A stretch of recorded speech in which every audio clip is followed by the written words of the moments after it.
Day 4 of the Shrine Bowl is in the books, and our guy Jake is joining us live from Denton, Texas for the latest updates. Plus, Colorado's receivers are no longer flying under the radar of NFL scouts and analysts. Let's get into it.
Squad. What's going on, Buff Nation? How we doing, Jake? That boy joining us again from Denton, Texas after day 4 of the Shrine Bowl. Jakey Poo, my boy. How you feeling? Scotty P, breaking news. I'm actually not in Denton anymore. I'm in Dallas. We're at the DLS studios. How about that? Let's go.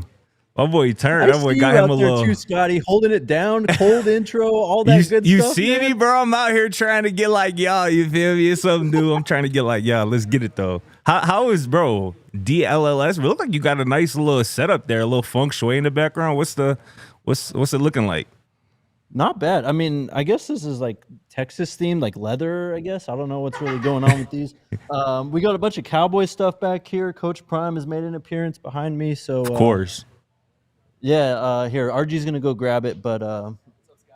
Hey, man, shout out to that boy RG, man. Out there, I mean, you killing it per usual, Jake, and RG's killing it per usual, but, man, that dynamic duo out there has been killing it all week, bro. Y'all been going crazy.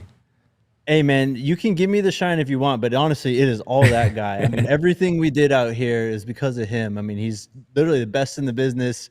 He's getting embarrassed right now, even though he's not on camera. He turning all red. He just said he's going to abandon me here. I'm not coming home, apparently. I'm dead. All right, man. We got a lot to get to. We'll put a bow on day 4 of the Shrine. We got some cool interviews, too. We got Jimmy today, and we got Bucky Brooks, actually, from NFL Network and Move the Sticks. Let's go. We'll get to those, but steal of the draft, man. We've got plenty of candidates. As you mentioned, we'll get to some of what the scouts and analysts are saying out there. But day 4, it was honestly kind of a boring day. It was walkthrough day, last practice of the session or of this week, really. So guys just going through it, no pads, just helmets only. We saw a bit of stuff from the wide receivers. I mean, they're still throwing the ball and stuff out there, but obviously not live. And just a bit slower day. Breaking news though, too. RK, he went on that rant yesterday. Mario Cristobal ended up showing up to practice today. I saw that. He honestly, it's obviously because he saw the rant. He saw RK's rant. He's like, I can't be I got to show my face too. That's one thing I've learned, bro. You never know who's watching our show. For real. Opposing head coaches could just be Mario Cristobal for all we know. So, hello, Mario. Thank you for tuning in. We appreciate it. He might also, if he's a real listener, he might have also heard RK call Carson Beck the next DJU. He probably didn't like that either. I mean, he might know that himself, bro. We'll find out soon enough. Facts. Hey, so yeah. I'm curious. I know you're not going to be there because you're coming back tonight, I believe, to Denver. But what's kind of the schedule tomorrow? Is it kind of, again, just kind of like a walkthrough kind of day, kind of the day before the Shrine actual game on Thursday? I think that was today, man. There's not a practice scheduled for tomorrow, so I think the players got some obligations they got to go do and all that. But sure. It's pretty chill for them. I'm sure a lot of meetings. I mean, right. Look, this is the thing that's, I guess, not as talked about it much with these games like this. Like, the players are coming in, and it's not like a whole new offensive or defensive install. but they're learning new offenses and defenses while they're here, and they've got less than a week to do it. So there's a lot of studying by the players, a lot of meetings, like actual team meetings, like to, this is how we're going to run this play. These are the calls, blah, blah, blah, blah. So there's a lot of that going on and just learning. So I'm pretty sure that's basically what it's going to be the next day. Basically just game prep though. That's what's up. Yeah, I mean, we should definitely be expecting at least a couple starters, from the CU Buffs to be, again, kind of that first kind of man out there on Thursday.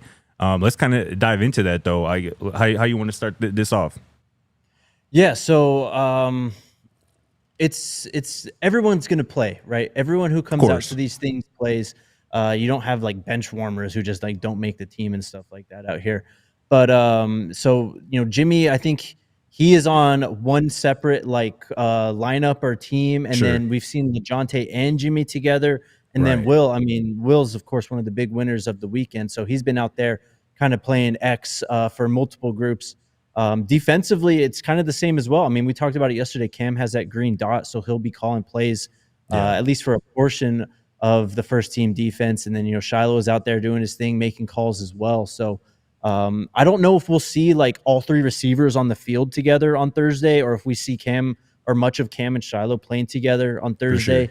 But you're going to see the guys out there a lot. I mean, you can tell just how they're working routes, like in the installs, and then they go into one-on-ones or whatever, and they're working those same routes. Like I guarantee you, they're going to get Jimmy open on a whip route at some point, or like a quick out route. He's been working that a lot. Will's probably going to get a couple comebacks and go balls thrown up to him, especially in that red zone area that we've been talking about. And LaJohntay might be just a third down option. Like you're going to see a lot of these guys all throughout Thursday's game. No doubt, yeah. And I feel like yesterday there was a lot of Will and Jimmy on the field together. Obviously, again, kind of the outside X receiver and kind of your slot guy. And I can definitely, that'd be cool to see those two guys on the field together a lot on Thursday. And also, too, I just feel like these guys are really set up. These offensive guys in particular, these receivers, are really set up for a big day on Thursday for the actual Shrine game, simply because they've put in work these last few days. And I'm willing to bet that pretty much every quarterback on that West roster, whenever they're in the game and they see a Colorado receiver out there, they're going to like that matchup and they're going to trust, that guy, their receiver, is going to win in that situation, because they've been doing it the last 4 days pretty much nonstop. So again, and that makes you look good if you're a quarterback. That's why you're there too. You want to improve your draft stock, and if you're out there making plays, throwing dots, and your guys are coming down with receptions and big plays and making you look good, that's it's really all you can ask for. That's all you're really looking for at a kind of a showcase like the Shrine game. So I'm excited for those guys in particular, especially LaJohntay, who we can get into yesterday. He just announced that he got his NFL Combine invite, which I don't know what took so damn long, but we love to see it, man. LaJohntay Wester, I don't know if it was the Shrine Bowl performance over the last few days that kind of allowed him, finally got him that Combine invite, but man, he gonna turn up. He gonna turn up down there in Indianapolis, and obviously he's more than deserving. I just love to see him finally get that opportunity, because he's more than deserving, like I said. Yeah, 100%, man. I mean, he's been a big winner this week, of course, as we've talked about. But, what you mentioned there with the quarterbacks is entirely correct. So, West team, they got Mizzou's Brady Cook. They got UCLA's Ethan Garbers. Yep. And then they have Minnesota. I can't remember his name right now. Max Romer. Yeah, something like that. But, I mean, they're all looking at these Colorado wide receivers all the time. Smart. I mean, Max is a guy who, I mean, honestly, I didn't watch much Minnesota football. It's not a name that really stood out to me, but he's appeared to be the best of the bunch at this point. And it's because he's looking for Will Sheppard pretty consistently. Smart Ethan man. Garbers is the one who threw it up to Will Sheppard in the back of the end zone for that highlight yesterday. So you're absolutely right. These guys are recognizing it. But back to LaJohntay, thank God he got that Combine invite, man. Real. These guys all deserve it. They're all going to be out there. And honestly, I'm expecting it to be kind of like what we saw this week at the Shrine Bowl. Like, this is going to be a Colorado Buffaloes takeover at the NFL Combine in a few weeks. Most definitely, bro. And then I guess kind of on to Jimmy, just tweeted it not too long ago. ESPN kind of released their kind of rising prospects from the Shrine Bowl. It listed 8 guys, Jordan Reed and Matt Miller. And Jimmy Horn was one of those 8 guys that have been one of the rising prospects of the Shrine Bowl. Just one excerpt from Jordan Reed, ESPN's draft analyst. He goes, Horn consistently got separation and showed an ability to defeat man coverage. I had Horn.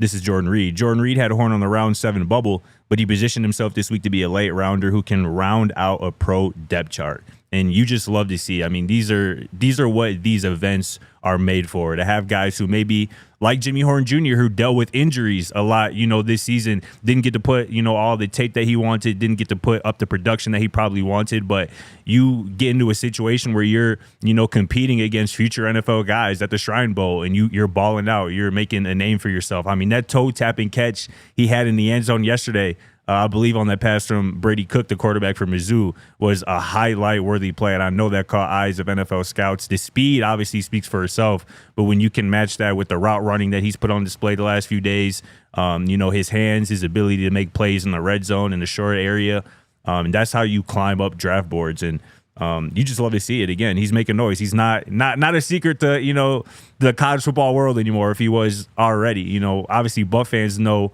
plenty what he was capable of, what he is capable of, but I think the world is starting to see it now, and we love that. What do you think about Jordan Reed had a round 7 grade on Jimmy Horn Jr.? What do you think? He goes earlier than that? I do, and this is why I think Jimmy Horn's the steal of the draft potentially, man. We know him. You know him. I mean, we've seen his game. We know what it's all about. We know what he's been through, in particular these last 2 years too, and it's just a fact of the matter that Colorado didn't really get, I think, the most out of Jimmy Horn these last 2 years. Right. Whether it was, scheme issues, injuries to the offensive line, injuries to Shedeur. There were a lot of things that happened, I think, that kind of got in the way of Jimmy Horn's momentum the last 2 years. And I get it, because that's like the outside perspective, right? You look and you see Travis Hunter, you see LaJohntay catching the Hail Mary, Will's postering guys all over the place. But Jimmy, it's really just like that North Dakota State game this year. You know what I mean? Right. That was a breakout performance. I mean, damn near 200 yards, right? And I think that alone put him on radars. But it is kind of what we've heard about already. He's one of the smaller wide receivers. He's loaded on a team with a loaded wide receiving core. So you really got to stand out to catch people's eye because of that regard. But I mean, Jimmy's Jimmy, man. He's out there looking faster than everyone. I mean, the burst that kid has compared to everyone else out here is noticeable. And he's just a great kid. Everyone loves Jimmy Horn Jr. when you hear him talk. And I think he's been one of the guys who's really earned the most just from this interview process out here at the Shrine. And he's going to have another golden opportunity on Thursday, bro. Obviously, on offense, catching passes and making plays in the passing game. But, LaJohntay told you yesterday, Jake, that Jimmy's going to be starting on kick return. LaJohntay is going to be starting on punt return for the West team. So those are two golden opportunities for both of those guys to kind of showcase their versatility, kind of what they can add to a team, just, not just being a receiver, but, being a real threat in the return game. And obviously we saw what LaJohntay did this year. Obviously the return against Utah, he was the American Conference Special Teams Player of the Year in 2023 before he even arrived at Colorado. So this is definitely something that's a part of his game. I mean, I had a clip from him earlier this week at the Shrine Bowl where he's got four balls in his hands that he's already caught from punts, and he catches another one. It's like he is different. He's really built for this, and I'm excited to see what those guys do on Thursday. Again, not just as receivers, but as returners as well.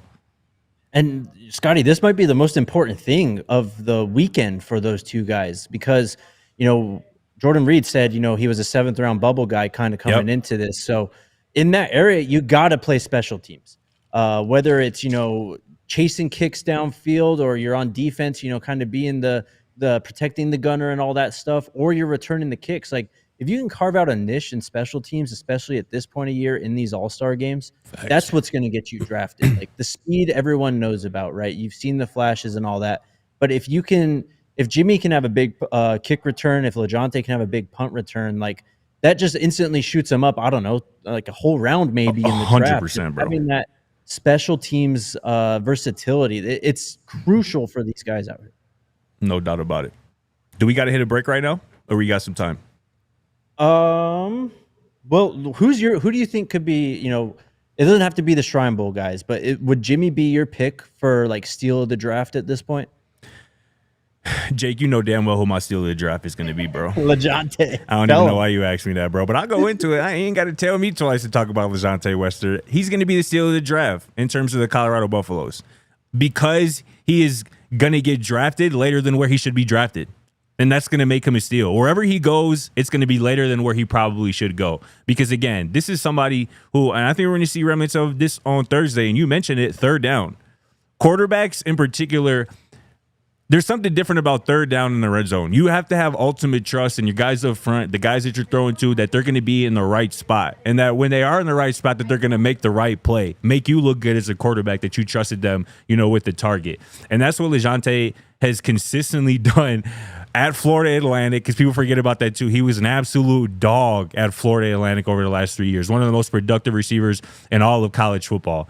He parlayed that into a 2024 season at Colorado where he was playing alongside the Heisman Trophy winner, and still put up ridiculous numbers, 9 touchdowns, I believe. So, LaJohntay Wester, again, no matter where he ends up in my book, he's going to be a steal of the draft. And I'd love to, on the other side of this break, kind of go into maybe some landing spots for some of these guys, some of these receivers in particular that I think would be just beautiful for them. Absolutely. Let's get it. Do you want first read or me first read? No, I'll take this. I'll take the second one. All right. Sounds good. Shout out to the homies over at Live Well. You know what it is, man. My homies, Scott's homies, maybe your next homie. 25 convenient Colorado locations. They're everywhere out there with the best staff in the game as well. Hit them up with all your questions. Even if you're a newbie, head on into Live Well, and they'll make your experience super easy and get you exactly what you need, whether it's flour, concentrates, all kinds of good stuff that they have there. And you can walk in and get a 25% off discount. Use the code DNVR25 in store. Receive 25% off one of those amazing products today. Some restrictions apply. You can also go to livewell.com, put your order in online. The whole menu is available to you there. Super quick and easy to show up, show your ID, pay, and you're out the door. And also mention that code DNVR25 when you go to do your in-store pickup, and you can cash in on that deal as well. Shout out to the homies at LiveWell. Shout out to the squad over at Game Time, man.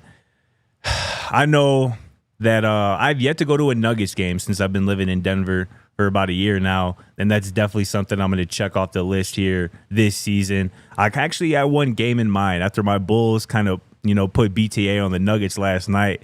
My Bulls will be in Denver, I believe March 10th. So I'm kind of already got my eye out for that matchup, and I'm definitely going to use Game Time to cop tickets for that game. But, take the guesswork out of buying tickets with Game Time. Download the Game Time app, create an account, and use the code BUFFS, BUFFS, for $20 off your first purchase. Terms apply. Again, create an account and redeem code BUFFS for $20 off. Download Game Time today. Last minute tickets, lowest price, guaranteed. Well done. All right, so draft landing spots for the Buffs. Where do you want to start, brother? Yes, this is such a fun exercise. I'm gonna start with my guy I was just talking about, right? My dog LaJohntay Wester, right? Obviously, I feel like he would land in a few different. He would be a great fit for a lot of different schemes, a lot of different quarterbacks, teams, et cetera, et cetera. But for each of these guys, each of these receivers, I picked a team with a really good play caller. And that obviously is the case here with the Giants. I think at this point, the Giants are going to draft Shedeur Sanders. And if they do that, they got to reunite arguably the best quarterback receiver duo in college football back in the NFL. Wan'Dale Robinson is obviously kind of their slot. He's going to be a free agent in 2026. So that's not really anything you really need to work about. We obviously know Malik Neighbors is the guy there at receiver for the Giants. And, they obviously played 2 different games, the Neighbors and the Wester. Neighbors kind of that outside kind of, alpha X receiver threat. And obviously LaJohntay living in the middle of the field from slot, those whip routes, using leverage and whatnot on safeties and linebackers. I feel like that would be a perfect fit for Wester. Obviously, not only because he'd be with Shedeur, but he'd be with a good play caller and Brian Daboll and kind of an alpha receiver, Malik Neighbors, to kind of take away some of the attention, at least early on. So I would love the Giants fit for LaJohntay. It's a great fit, man. And you've seen it time and time again, when these quarterbacks go in the NFL draft, how often teams like to draft a wide receiver with them, right? To kind of keep Yes. that familiarity going. Denver Broncos just did that with Bo Nix. They drafted Troy Franklin in the 4th round. You might be able to see a similar situation here with Shedeur and LaJohntay. And I love that, man, because LaJohntay just gets open. Period. You know, if there's, of course, you'd like to pair, you know, Shedeur with Travis Hunter. But as Coach Shermer said at media availability, I think that was at the Alamo Bowl, right? He said that'd be GM wizardry to pull that off. So that's likely not going to happen. Go get LaJohntay Wester instead. How about another NFC East team, though? The Dallas Cowboys sitting out here. Look, they need receivers besides CeeDee Lamb. That's true, bro. They got to kind of remake that offense, really. I mean, true. Shoddy's coming in as a new head coach, but you have that X guy, kind of like what you said with Neighbors and CeeDee Lamb. You know, bring LaJohntay out here, let him kind of eat over the middle of the field in the slot, and I think he'd be very productive. I love that, bro. Because, yeah, and I was actually just saw somebody talking about they obviously need to add another receiver alongside CeeDee Lamb. And they were debating, like, is it best to add kind of like an X outside receiver or a slot receiver? But CeeDee Lamb is a kind of unique guy where it's like he can play every spot on the field, so you don't really need a certain archetype to kind of pair with him. And I feel like LaJohntay would be a perfect fit, especially with Dak, a veteran quarterback, a offensive kind of minded head coach, and Schottenheimer. I think that would be a super good fit as well. I'm gonna move on to Will though, because I like this spot a lot. This is an offense again. You know, I said I want these guys to go to a spot with a really talented, good play caller. And I see somebody in kind of mentioned it right here with LaJohntay, but I would love to see Will Sheppard in Miami with the Dolphins. Mike McDaniel calling plays.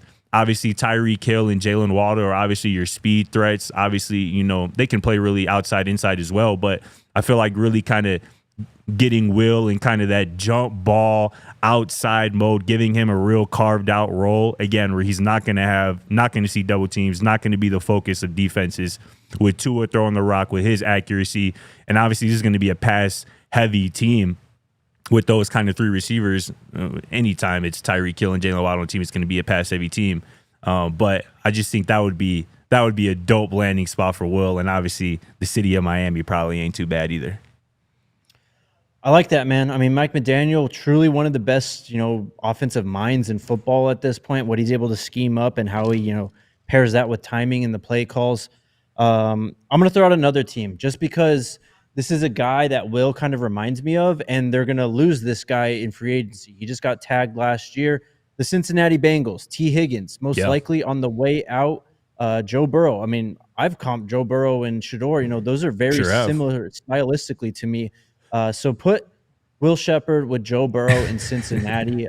You know, they love the big-bodied receivers out there, and he'd fit in perfectly. Of course, you got Jamar Chase as your, like, alpha number 1 wide receiver. He'd be dictating coverages. Will can play off of that, and I think he can slide right into that T. Higgins role. Yeah, I think that the Bengals are going to do everything they can to re-sign T. Higgins. That's kind of at least been the talk. But, if they can't find a way to afford him and bring him back, yes, bro, Will Sheppard would be a perfect kind of T. Higgins replacement on the opposite of, Jamar Chase. And I believe the Bengals drafted Jermaine Burton, I believe, last year, and he has just not worked out. I mean, off the field, I think he's had some off the field issues. I think they suspended him once, maybe twice this season. So, it wouldn't surprise me if the Bengals were back in the receiver market again, kind of here in April. Last one here for the receivers, though. Yeah. And this is a team that kind of got thrown around in our Toyota chat as well here for LaJohntay. And again, I'm going to reiterate, we'd love to see these guys go to a team with an elite, awesome play caller. I would love to see Jimmy Horn Jr. in Minnesota with the Vikings. Kevin O'Connell calling plays, Justin Jefferson obviously being the focal point, Jordan Addison being one of the best wide receiver 2s in the NFL as a young guy. And so many times Sam Darnold has just thrown to a wide open streaking receiver. Those deep overs are a real staple of that offense, and that's just would be perfect for Jimmy Horn's speed, his skill set. I would love to see Jimmy Horn Jr. in Minnesota with the Vikings and Coach O'Connell. That'd be dope. I love that, man. You're absolutely right. There are a lot of guys flying wide open out there in Minnesota. J.J. McCarthy probably going to be a starting quarterback, and this guy's got a cannon. Yeah. So give him someone like Jimmy Horn to find downfield. I'll throw out another team just for shits and giggles. The Houston Texans. Questions at OC. They do have other guys at wide receiver, but look, Tank Dell went down late in the season this year, and that's basically what Jimmy does best: is stretch the field, run away from everyone downfield. Tank Dell's just not going to be back in time for next year. Facts. So Houston, I think, would be a great landing spot. I see people in the chat talking about the Broncos. Look, the Broncos could take any of these guys. All three of them are up for the Denver Broncos at this point. We need help. Hell yeah. That's dope. We going to get into should we hear from Jimmy now or later? I think yeah, let's go to Jimmy now. We'll hit a break and then we'll go to Bucky Brooks. Bet. Yeah, Jimmy was awesome today. Gave us a few minutes after practice, just kind of recapping the week. So here's our guy, Jimmy Horn. All right, Jimmy, y'all been killing it out here, man. I mean, you've really made an impression, it feels like. How do you feel like you've done this week through the practices? I feel like I had a good week. I got a chance to show what I can really do. The scouts get to see what I can do on and off the field, And they got to get to test my mental in different ways. Yeah. I got to showcase different things. It feels like y'all really made a statement. I mean, you were one of the best receiving corps this year, but, you showed that you guys are going to continue to do that basically in the NFL, right? Yeah, I had to, it's so much doubt with it, And we come out here every day, we got to show, we really that's really, all it is. Real. How have interviews gone? What's that process been like? I'm sure you're pretty tired of just talking to people constantly, but, how do you think you did in that part of it? I think I did pretty good. I just be myself. They get the real me. I ain't putting up no facades or nobody that I ain't. And I can't get tired of talking to teams that's willing to give me an opportunity. There's 32 teams out here. At least one of them. All I need is one of them to take me. Has there been any teams that have stood out to you maybe in the interview process so far? It's a couple on, but I'd rather not even try to grant my wishes early. I'll just wait till whoever calls my name. Just wherever you land, basically, you're good with that. That's what's up. You guys are all training together, right, for the next part of your off season here? Yeah, we're training down at XB, Fort Lauderdale. Nice. And then you got Pro Day coming up. You're gonna run really fast, I know. And you were quick in the NCAA game. Do you think you'll have a 95 speed in the Madden game this year as a rookie? Yeah, I should have 95 speed. I'm about to go out there and run. But yeah, I should have a pretty decent speed on the game, man. Let's go, man. We'll see you back in Boulder for Pro Day. Great work this week, bro. I think you really made an impression. Yeah, good shit, man. I love that, bro. My guy Jimmy sounds a little superstitious too. I respect that. Hey, I don't want to put nothing out into the universe and mess with the feng shui and nothing. So I respect that too. And I also respect just listening to Jimmy. And it's him and it's the rest of those guys at the Shrine Bowl and really all of these guys who have played under Coach Prime for at least a couple years. They are also unapologetically and authentically themselves. And I love that. You can get, in front of cameras and, you can kind of be on the cusp of maybe achieving your dreams and you can kind of get to acting different or acting or talking like how you think people should think you should talk and act. And I love how Jimmy and Cam and obviously Shedeur and the rest of those guys, they just stay true to themselves. Like they haven't changed one bit in how they talk to the media, how they interact with people because they're good people and they don't need to, deviate too far from that. And I just love to see that. Absolutely spot on, bro. And look, this is the advantage of playing for Coach Prime and having the spotlight on you all the time. You've got to be like that, especially, at practice. You got Darius, you got Bucky, you got Neely with a camera, you got the CU team with cameras around all the time. They're just so used to the spotlight and how to deal with that. And what Jimmy said, I mean, look, let's not forget these guys, the last 2 years at Colorado, they've been talked down on. They've had their name thrown mud on. They've been disrespected a lot. So the fact that they're able to finally go into these interviews and kind of set the record straight on a lot of things and just let NFL teams know this is what it's really like. This is what I'm really like, what this team's really like, what it's like playing for Coach Prime. I think that's really set the record straight amongst the NFL teams.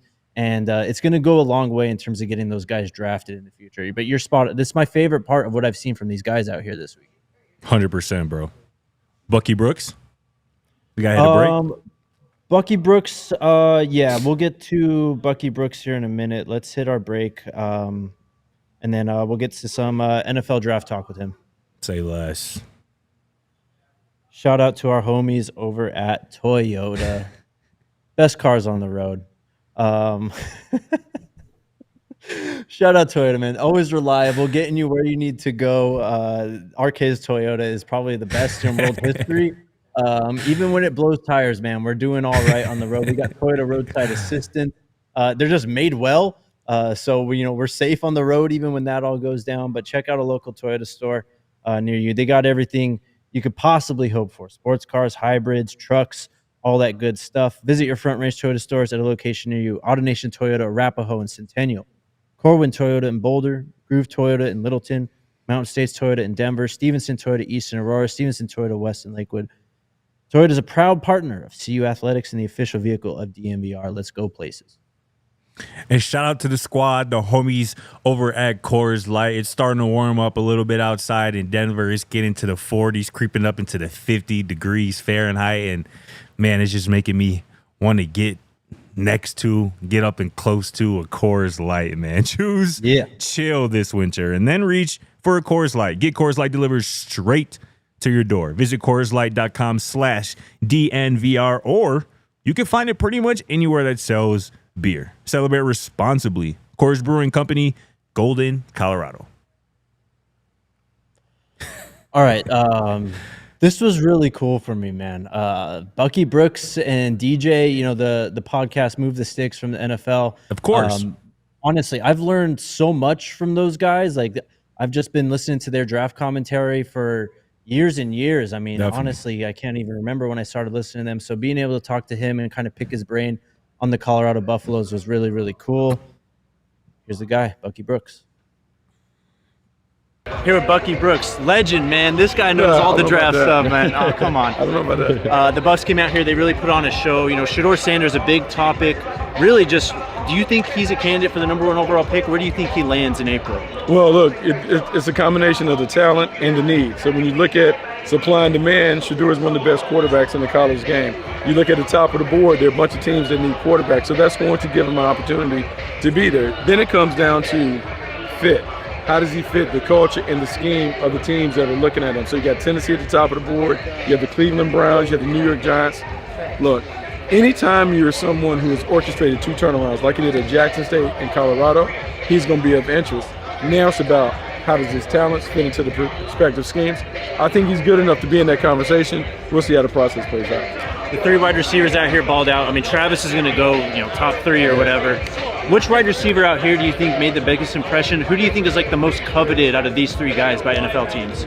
Most coveted is different than the guys that are showing out. I would say LaJohntay Wester surely is showing out. But look, Horn is going to have an opportunity to play. All of those guys are really good and really talented, and that's part of the allure to come to Colorado. Deion said that he wanted to put together a pro-style program that would develop the players. You can see that those guys are really developed. The safeties, I mean, Cam Stillman, Craig, obviously a little undersized and stuff, but just all over the field in Boulder. Do you think he really has a chance to be drafted at least day 3 this season? It's always going to be that conversation. Like, what you're looking for is not only what they can do as defensive players or starters or backups, can they contribute on special teams? A lot of it will be determined on how they project them to be, guys that can contribute on the 3rd phase, and that's going to be in the kicking game. Can they cover kick? Can they block kicks? Can they do something to enhance their ability as position players?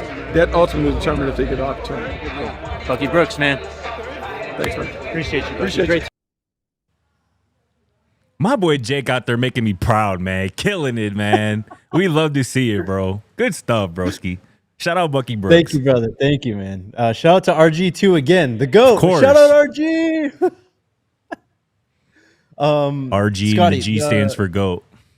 Exactly. The one thing that stood out to me about this, and we've kind of mentioned this when we talk about Shedeur, but Bucky nailed it. Being a part of the 2 turnarounds at Jackson State and at Colorado. Yes. And, it's why I think that, we've had this talk about Cleveland, right? Like, is Cleveland actually a good fit for Shedeur Sanders? And, I've thrown out there my doubts just because of Cleveland's history as an organization and their incompetence. But you're absolutely right, Scotty. You've been on it, man. Because of what Shedeur has done at Jackson State and Colorado, showing that he can turn those 2 programs around or help be the change for those programs, an NFL team who's, like the Cleveland Browns maybe, down on their luck or has been historically down on their luck, is probably going to see a guy like Shedeur Sanders and go, you know what? He could probably be a culture changer.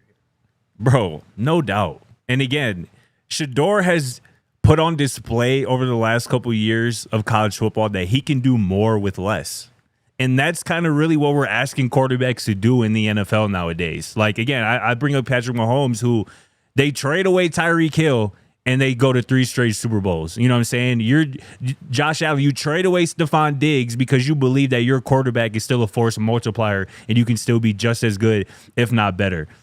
Shedeur Sanders over the last, we'll just go to 2023, was the most sacked quarterback in all of college football. He played behind, putting it nicely, a really bad offensive line and still put up NFL caliber tape. I mean, 2024, the offensive line improved, but he was still hit and sacked quite a bit. And sure, he has to take some responsibility for some of those sacks, some of those hits that he took. But again, this is a quarterback, again, like I said, can do more with less. And when you're drafting, when you're picking at the top of the draft, that's going to be a deciding factor, because if you're picking top of the draft, you're doing so for a reason. If you're Tennessee, if you're Cleveland, if you're Giants, you're in the top 3, you're there for a reason. It's because your talent on your roster is lacking, to say the least. And again, when you draft a quarterback like Shedeur Sanders, you have proof of evidence that he can do more with less and kind of bring guys along with him. And yeah, that's an invaluable trait, and it's a trait that I'm not sure Cam Ward has. Again, I believe in Cam Ward as an NFL talent, but again, if we're splitting hairs between potentially the 2 top quarterbacks in the draft, that's obviously, a kind of a tick, in Shedeur's kind of box for sure in that conversation. 100%, man. And look, I don't want to dog on Cam Ward, but say Shedeur was at Washington State the last, 2 years before when Cam Ward was there.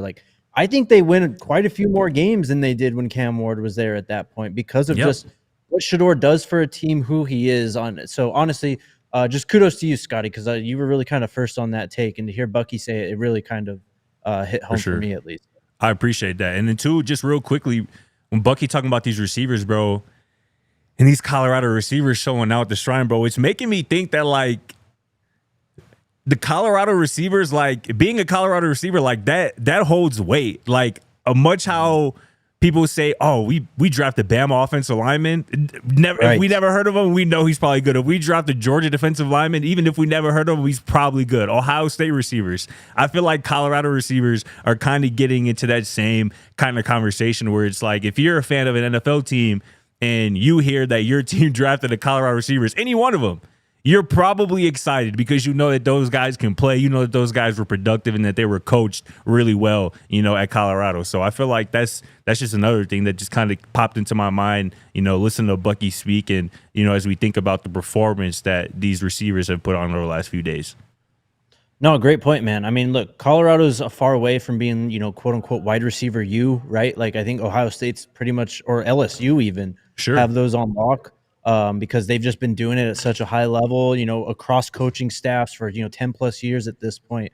But when Coach Prime came into Colorado, right, he always said, the skill positions are the easiest ones to recruit. That's what I played. That's just what I'm going to attract. Yeah. And he even talked about, this time last year about how they built the 2023 team outside in with the skill guys. And that's just what we're seeing now, is that just translating to the NFL draft. Coach Prime is going to be able to recruit guys along the perimeter, and it's what makes Colorado so lethal as a football team, and it's what people kind of know Colorado as. That's the team with all the wide receivers, with all the cornerbacks. So great point by you again. But yeah, I mean, and this isn't stopping, right?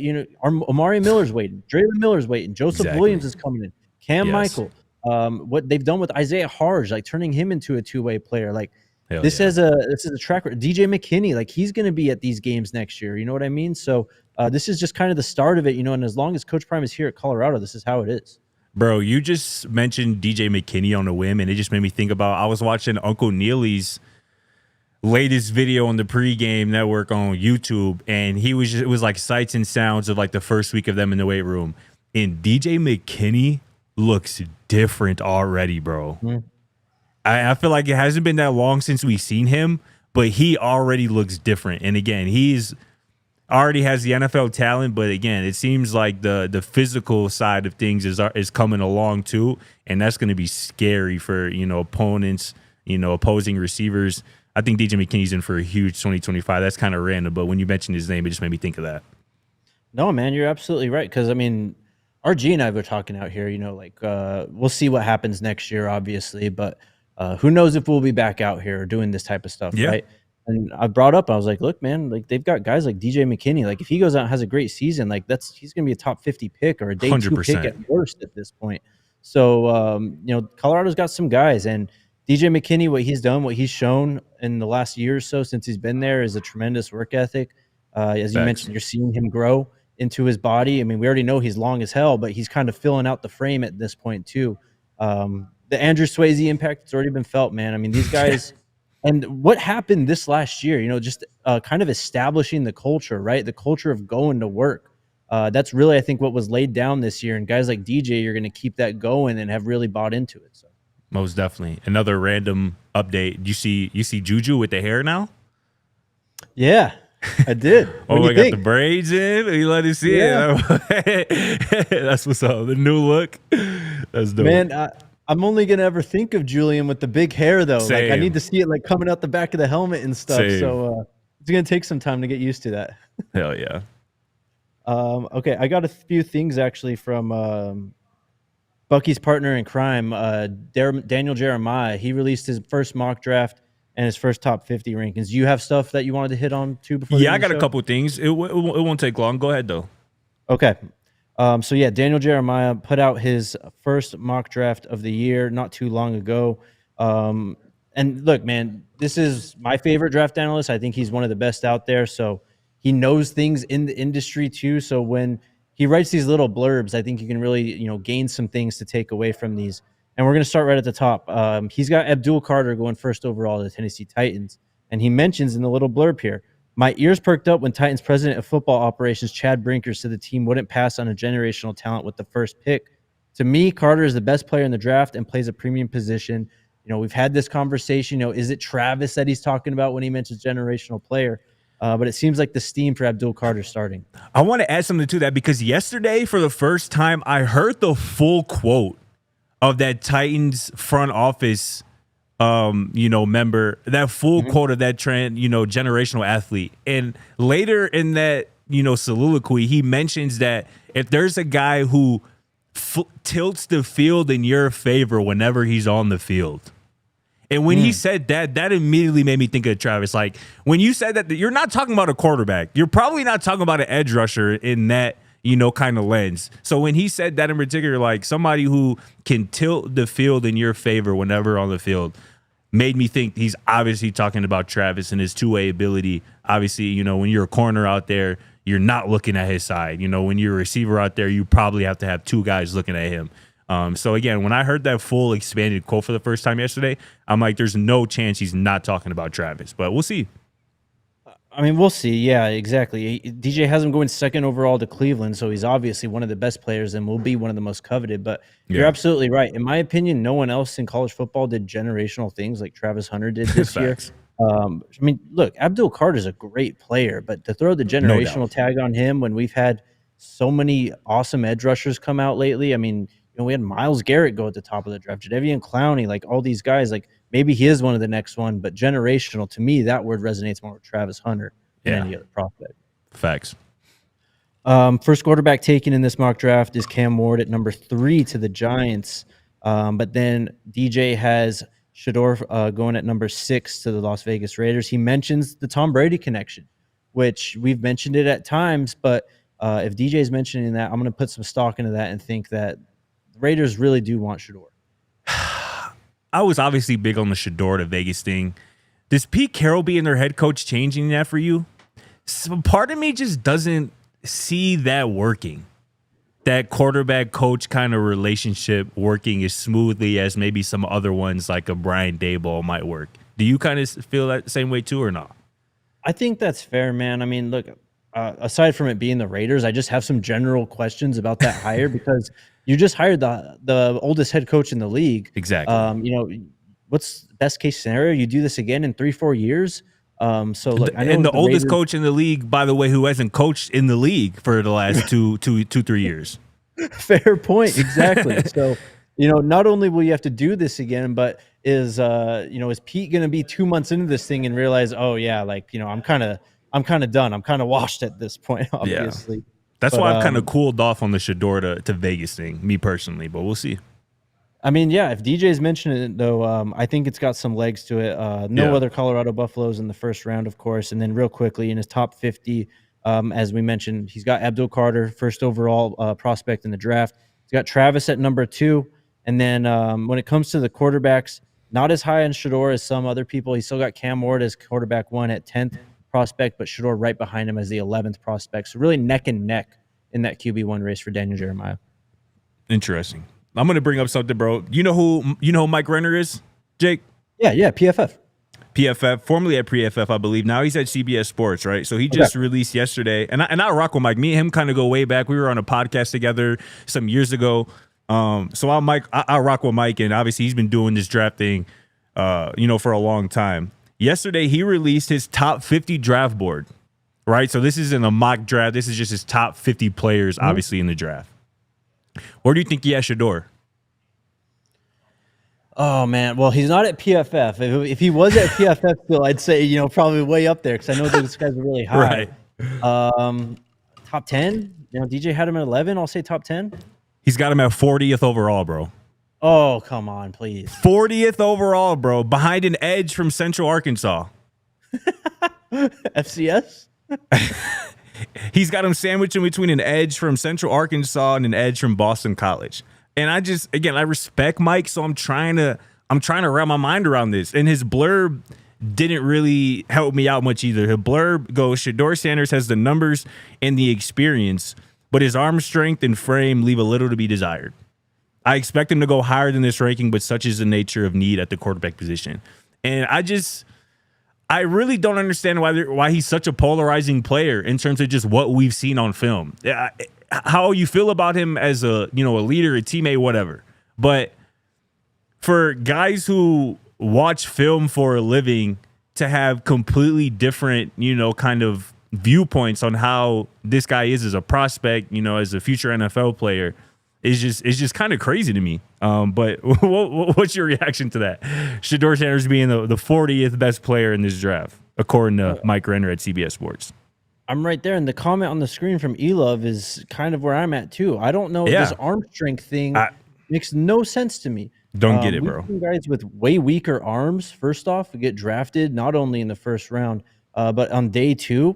But arm strength is far from the calling card trait when it comes to quarterbacks. It's for me, it's the command of the offense, precision and timing, which Shedeur just absolutely nails. So I don't know. 40th is crazy. There's no way there's 40 players better than Shedeur Sanders entering this draft. That was wild to me, bro.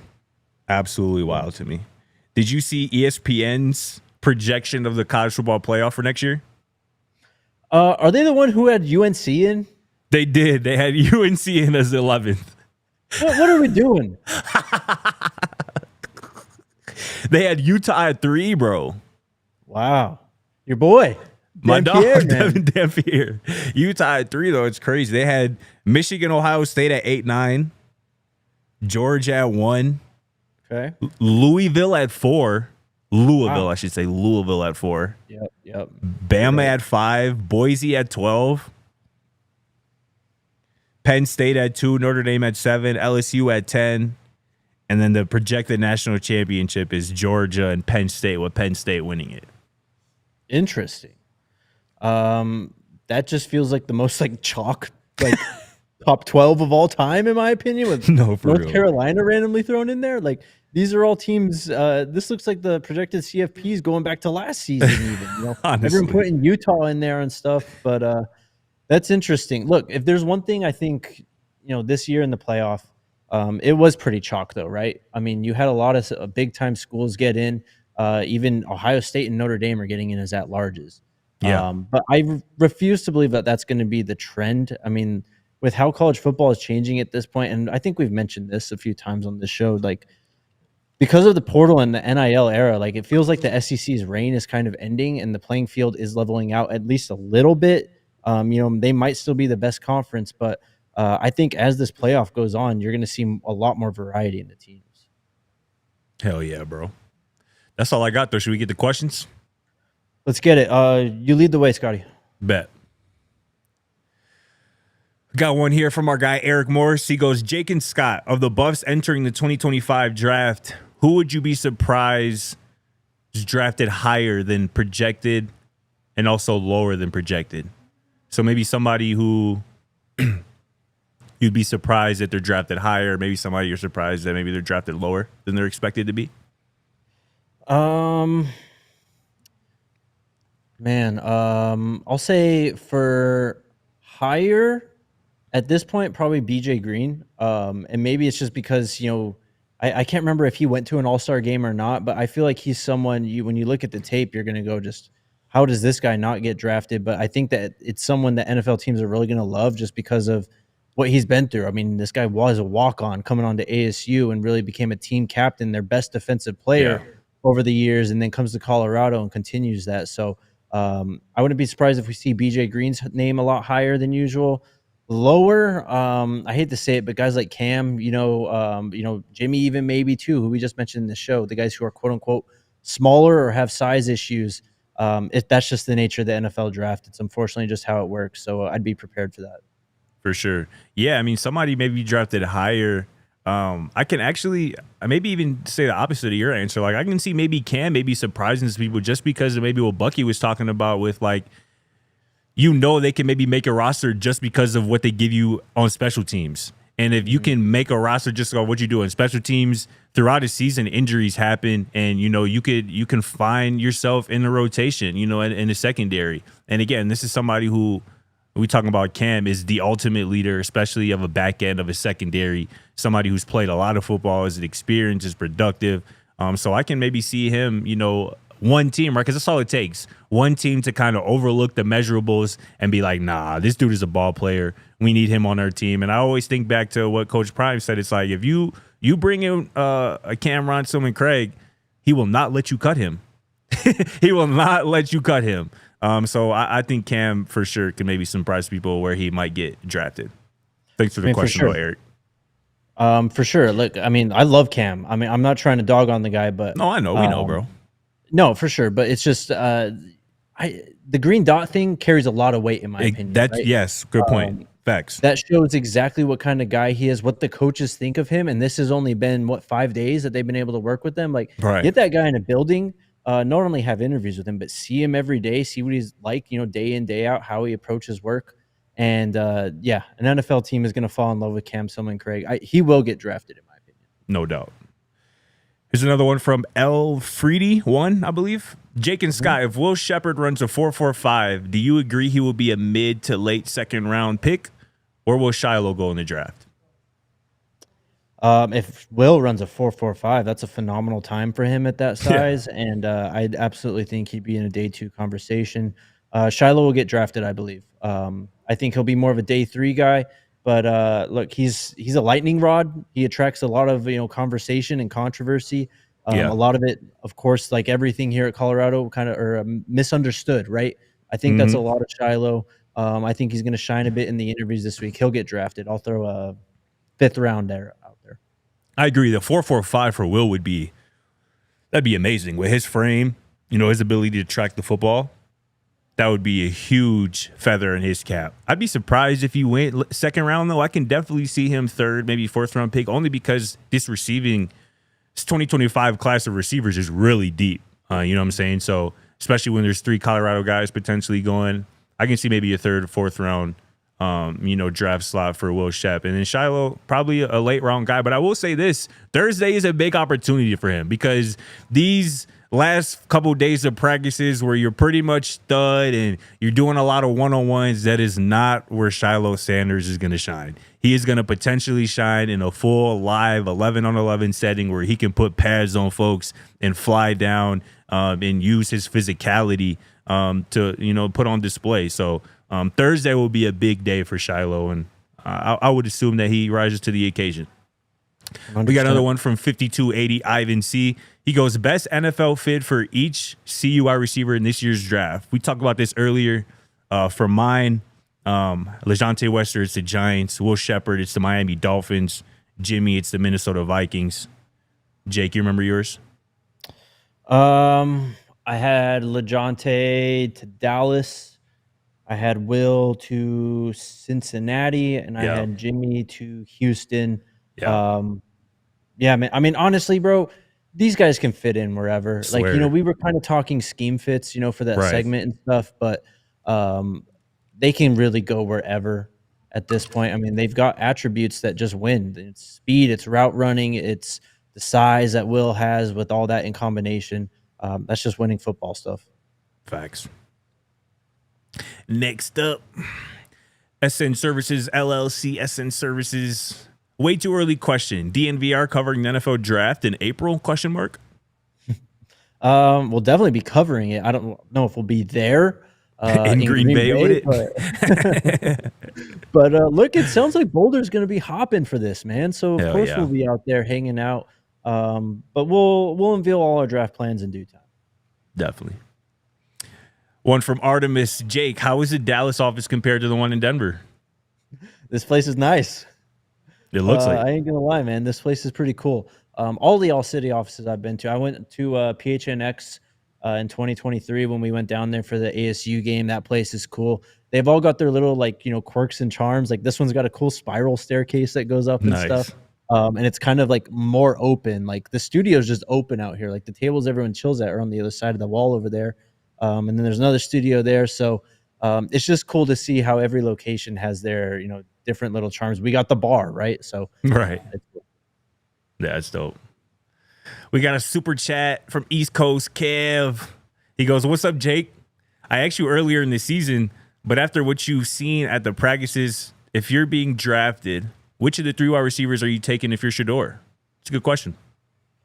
If it's not Travis, I mean, we kind of answered this, I guess, earlier, and I think I said this exactly. If it's not Travis, it's LaJohntay, in my opinion. How open he gets. Remember, this time last year, Shedeur was trying to get LaJohntay to come to Colorado to recruit him to Boulder. I know he loves Jimmy and all those guys too, but I think he really appreciates what LaJohntay brings in terms of his game and just how open he gets. Size be damned. It's just the guy gets open and catches passes. Hell yeah. I completely agree. You know how I feel about that. Appreciate the super chat, Kev. Appreciate you, Kev. But we got a last minute. We got one more coming in from A Smokey. Jake and Scotty, do you think Shedeur should sit his rookie season? No, he's ready.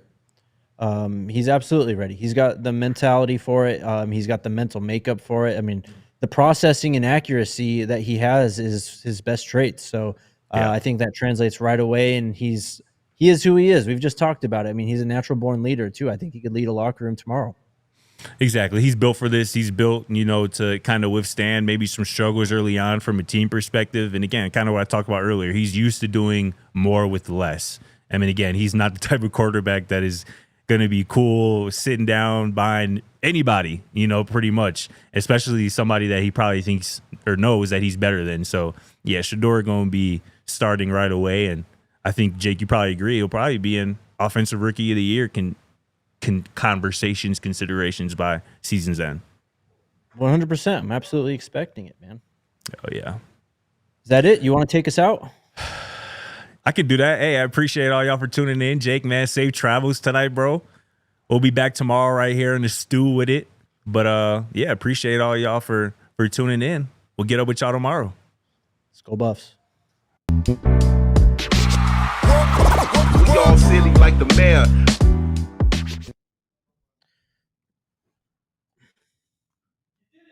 We did it, brother. Wait, stay in here. Stay in the show real quick so I can. Yeah. Oh, you're good.